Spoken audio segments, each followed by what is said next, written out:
The woman they feared?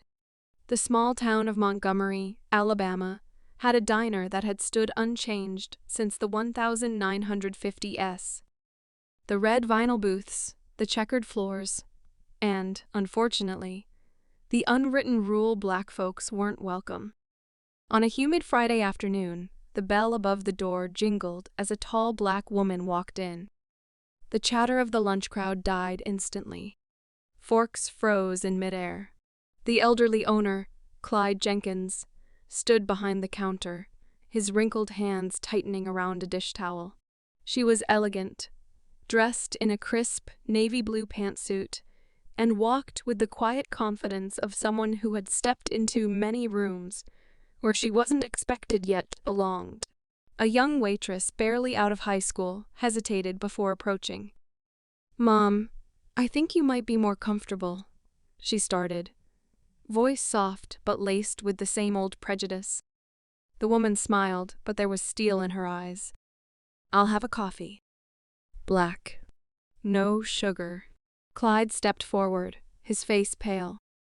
He had seen this face before on television, in newspapers, on the covers of magazines, but surely it couldn't be her.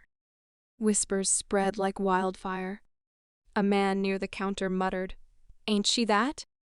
A younger man pulled out his phone, his fingers flying as he searched. The moment the screen loaded, his eyes widened, and he exhaled sharply.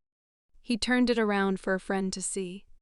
Dr. Evelyn Carter, civil rights attorney, Nobel Peace Prize winner, the woman who had just been appointed to the Supreme Court.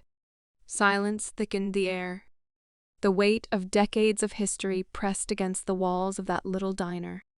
Clyde swallowed hard. This was no ordinary black woman walking into his establishment. This was a woman who had argued before the highest court, who had dismantled policies built on the very hatred that had kept places like this segregated for so long. He cleared his throat. "Coffee's on the house, Mom." Dr. Carter met his gaze, unflinching. "No, Mr. Jenkins. I pay for what I take." The waitress, now visibly shaken, placed the cup in front of her. Hands trembling, Clyde rang up the order, but when she handed him the exact change, their fingers brushed. For the first time in his life, Clyde Jenkins felt something foreign when looking at a black woman in his diner. Shame. Dr. Carter took a slow sip of her coffee, letting the silence hang. Then she stood, smoothing out her blazer. "Things change, Mr. Jenkins. Whether you like it or not." She turned on her heel and walked out, leaving behind a diner full of people who would never forget the day history itself had walked through their doors.